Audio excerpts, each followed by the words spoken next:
Well, I was after I put together this 1911 and 9mm, I was having a problem trying to feed my. These are reloads from like 20 years ago, and you can see there's like, well, they're hollow points. And there's like a sharp edge over here. When they were catching like on the feed ramp, and most of the time they wouldn't feed right. You know, I'm trying to cycle them by hand. And I said, well, that ain't going to work even when I'm shooting it right. And then I tried some other hollow points. It seemed a little bit better. But what I did was I took out the Dremel tool, and I didn't do much, but they feed fine by hand, so I figured it's going to operate fine.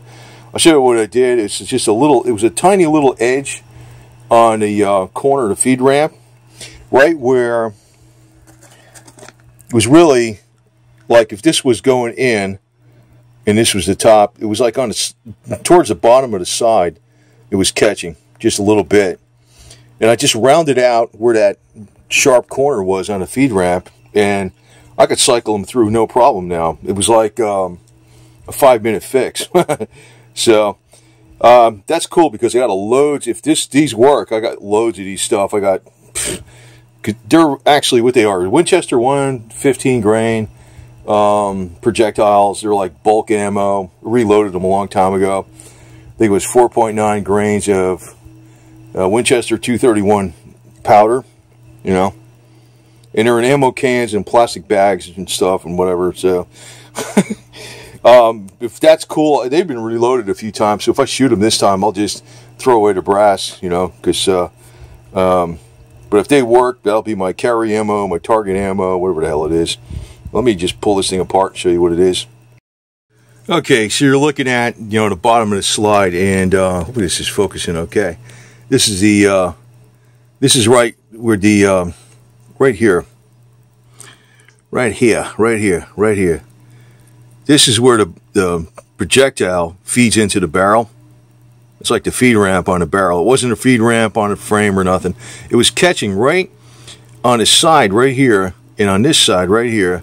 Not on the bottom so much, but I went all around, and there's like a sharp corner right here. I just took the stone, like a cone-shaped stone on the Dremel at low speed. I just went around there, and then I tried to cycle these through, and they cycle through fine. So sometimes a minor modification. I wouldn't do a lot, you know, if you do stuff like this. I wouldn't do a lot, but try to look very carefully to see where the round catches. You know, at first I was suspecting the magazine, but I says, you know, they sell these magazines to work with this specifically, so. And I was thinking, well, they should work. Maybe I had one that was bent a little bit, but no, it was, when I look real careful, it was right here is where, you know, the frame, you know, I don't know, I can't show you, well, the frame, you can see this part right in here. That's one, you know, it's all same angle where the frame is. Then it goes into the barrel feed ramp, I guess you call that, right here. But there's just a little sharp corner on here that was catching, like on the right on here, on this edge right here. Like, I'm sure this would have worked absolutely fine with regular round nose ammo, and I ordered some of that stuff. But since I got a gazillion of these things, I was thinking, you know, let me just try doing a little modification. So looks like it's going to work fine. So I said, well, that's cool. And that's, you know, a lot of times you'll see, you'll get a, you know, sometimes it doesn't like this ammo or doesn't like that ammo or whatever, and you got to find the ammo it likes.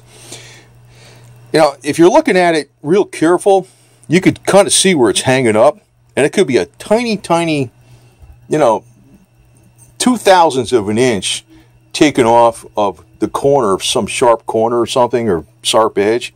That can make all the difference in the world. So that's all I did, and you know, I was putting the rounds in here in the magazine, and I was cycling the back to slide by hand, and I said, whoa, it's feeding and ejecting fine. So more than likely it's going to work fine.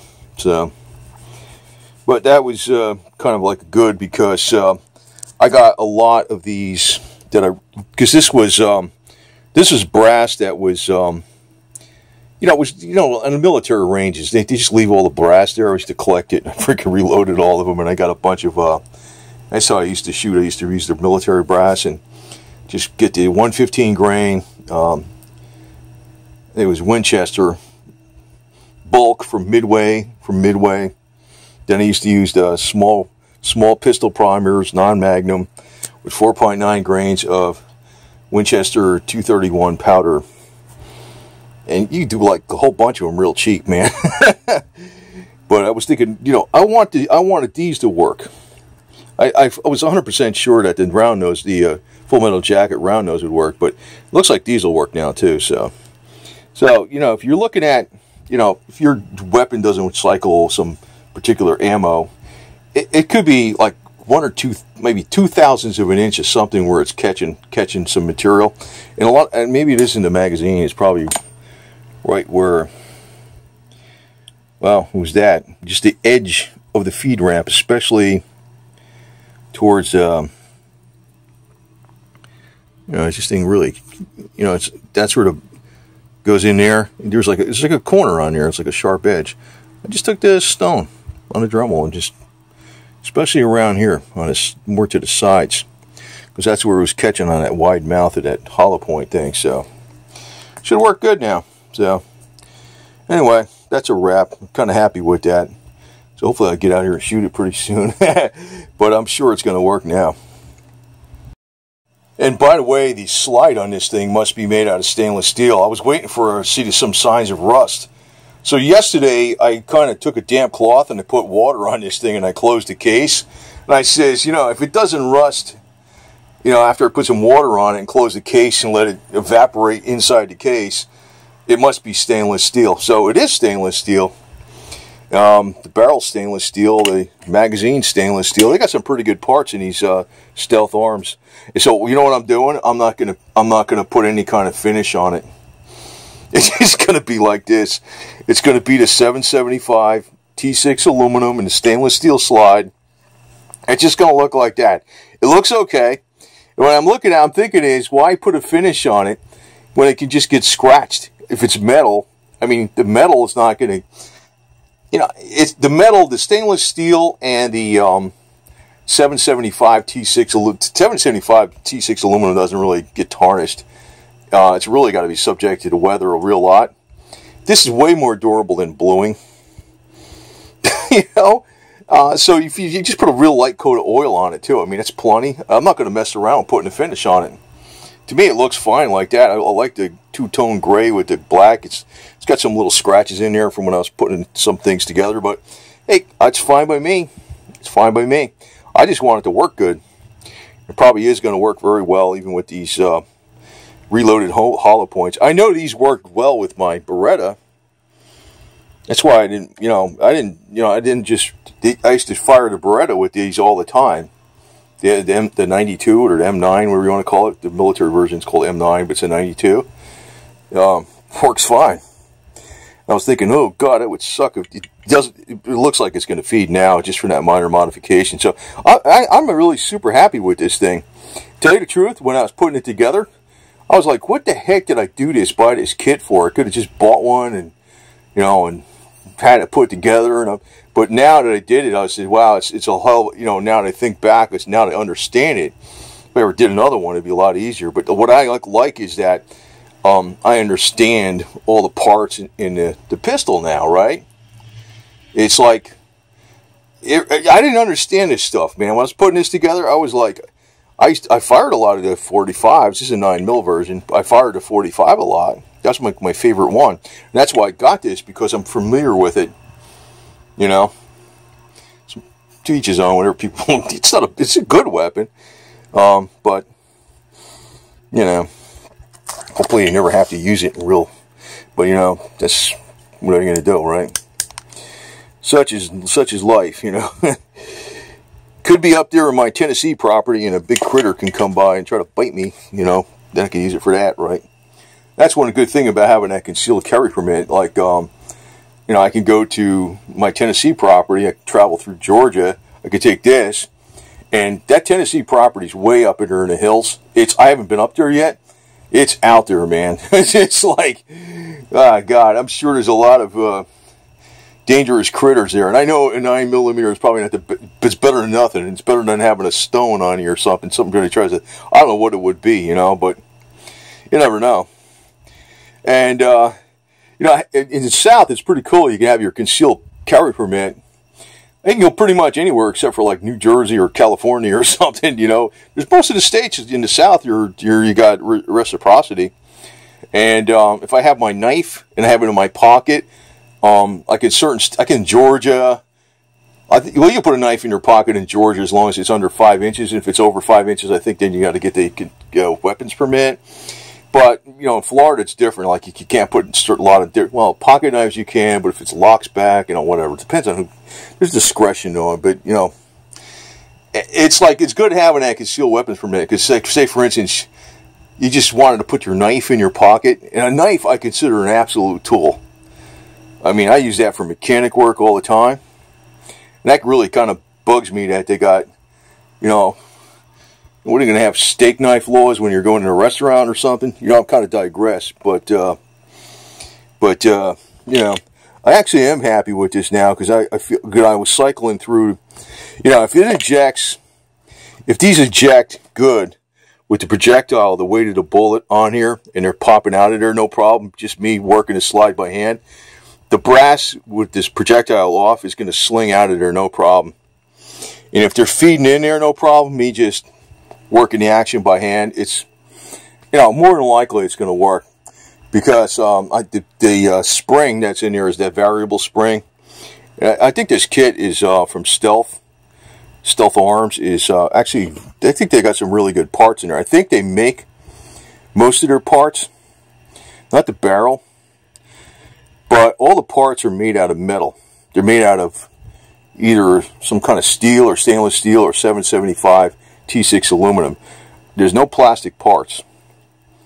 I don't think even the trigger is plastic. I don't think there's any plastic parts in this. So the parts are in a barrel. I think it's a real good quality. I forgot what brand. I think it's a name brand stainless steel barrel. And the magazine's high quality. And it actually is pretty high capacity. It's not that thick too. You can put thinner. It's got the whole grips on it.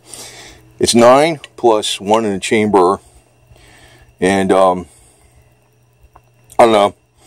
I think I'm going to be very happy with this. So, and 9mm, I got the 9mm because if with the lighter frame, the 775 T6 aluminum, it in a commander length, I have to call it commander. It's 4 1/4 inches on the slide. You know, the full slide is out to here. You know, so you can use it for concealed carry, but it's still like pretty close to a full-size one, but it's thinner because it's single stack. There's plenty of shots in here, you know. But it could come in handy for, you know,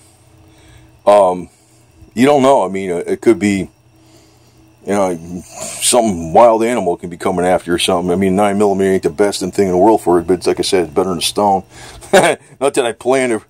But if you're out there in the woods, man, you're kind of stupid not to have a gun with you. You know, if you're really out there. And this thing works pretty damn good. I mean, I'm surprised. I'm very, very happy I put this together. I'm going to tell you honestly again, while I was putting it together, I was like thinking to myself, what the hell did I buy this damn thing for? Because I did not understand how to. It took me a long time to figure out, even though I was watching them on videos. It took me a long time to actually put the parts in here, but then once I figured it out, I says, oh, duh, you know? and now I feel like, you know, this is a good enough weapon, and you can get them in 9mm, 45. You got a 22 long caliber kit for them. They got a 40 Smith & Wesson. You know, it's pretty versatile. And, yeah, I even got the 380 officer one, you know, the one that's even shorter than this. I mean, and if you understand it, it's like, you know, if you get something else, another brand, then you got to, maybe it works, but then if something goes wrong with it inside, do you understand all the parts? Do you see, now I understand all the parts. This thing's, it's like a, you know, the 1911 is like the small block Chevy of the gun world, right? So, And it looks like, you know, anytime you got a little minor problem, like, hey, this gun doesn't feed right. Well, it looks like, you know, a little minor touch up with a little stone in your Dremel will fix that in short order. So anyway, over and out. Very happy I got this. It's and you know, now I'm thinking, wow, if none of this stuff rust, no finishes going on there. I ain't got to worry about nothing getting chipped or no paint, nothing. The hell with it. It's great. It's good to go. There's Feather on the couch. I always keep my clean clothes on the couch and they lay on them. So, and there's Rocky down there. Boy, is she a happy cat.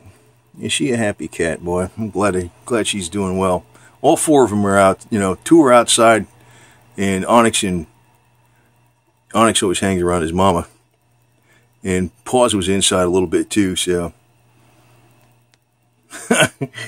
You're a happy girl, aren't you? Sure are.